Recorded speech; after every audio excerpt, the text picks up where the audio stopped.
सास के बारे में गलत धारणा रखने वाली युवती को ससुराल में मिला बेटी जैसा स्नेह, तो बदली उसकी सोच।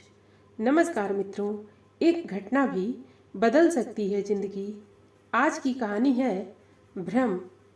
मेरा विवाह 2.5 दशक पहले हुआ था। मेरी शादी अपने ही शहर में हुई थी। ससुराल स्थानीय थी, इसलिए मुझे ससुराल पक्ष के बारे में बहुत कुछ पहले से ही पता था। मेरी सास बहुत पूजा पाठ करने वाली थी। शादी तय होने के बाद घर में मुझसे अक्सर कहा भी जाता था कि ससुराल में कायदे से रहना, क्योंकि तुम्हारी सास बहुत सख्त स्वभाव की है।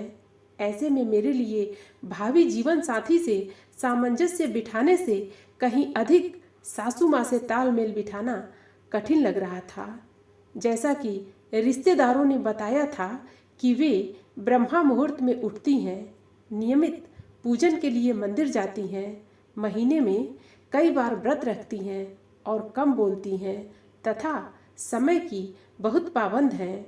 शास्त्रानुसार खान पान और व्यवहार का पालन करना जैसी संयमित जीवन शैली अपनाना और भविष्य में उनके साथ रहकर इसमें सामंजस्य बिठाना मेरे लिए बड़ी चुनौती थी। जब विवाह से पूर्व एक बार मैंने मंगेतर से इस संबंध में भयवश चर्चा की तो उन्होंने हंसकर यह कहते हुए टाल दिया कि वो तो सुबह से ही शुरू हो जाती हैं। मैं तो समझ बढ़ने से लेकर अब तक उनसे तालमेल बिठाने की कोशिश में रहता हूँ। उन्हें काम और बात टालने वालों से तो बहुत चिढ़ होती है। कुछ माह बाद विवाह हुआ और मैं ससुराल पहुंची। सासू माँ से सामना हुआ तो मन में बसे भय के चलते घबराहट के भाव मेरे चेहरे पर उतर आए।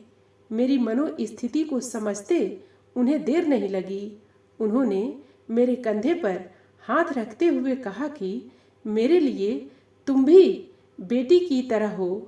तुमने भी मेरे स्वभाव के बारे में कुछ गलत सुना है क्या? मैं वैसी नहीं हूँ जैसा भ्रम तुमने पाल रखा है। यदि घर में धार्मिक माहौल रहता है तो भगवान की कृपा बनी रहती है। इसके बाद उन्होंने घर की चाबियां मुझे थमा दी। फिर बोली, आशा करती हूँ कि तुम भी मेरी ही तरह दिनचर्या अपनाओ, क्योंकि इस उम्र में अब मुझसे यह संभव नहीं है।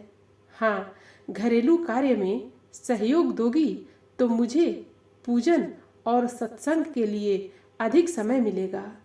सास के बारे में गलत धारणा हमारे समाज में एक परंपरा की तरह है, इसीलिए उनके इतना कहने के बाद भी मेरे मन को न तो शांति मिली और न ही उनकी बातों पर भरोसा हुआ। समय बीतता गया और वो मुझे बेटी की तरह प्यार और मार्गदर्शन देती रहीं। कुछ दिनों तक मुझे उनके साथ तालमेल बिठाने में परेशानी हुई, लेकिन धीरे धीरे मैं घर के माहौल में रम गई। जब मैंने वास्तविकता के बारे में सोचा तो लगा कि नहीं, परिवार चलाने और अनुशासन में रहने का भी अलग मजा होता है। अब मेरा भ्रम टूट चुका था और मैं उनके साथ सुखी जीवन जीने लगी।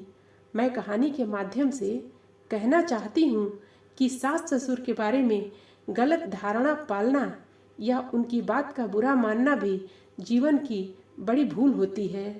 कई बार यह भूल परिवारों के टूटने का कारण बनती है। इसीलिए ससुराल और मायके में कोई फर्क नहीं करना चाहिए। जब आप सास को जन्म देने वाली माँ की नज़र से देखेंगी तो वह आपको बेटी की तरह प्यार जरूर करेगी। फिर मिलते हैं अगली प्रस्तुति के साथ। धन्यवाद।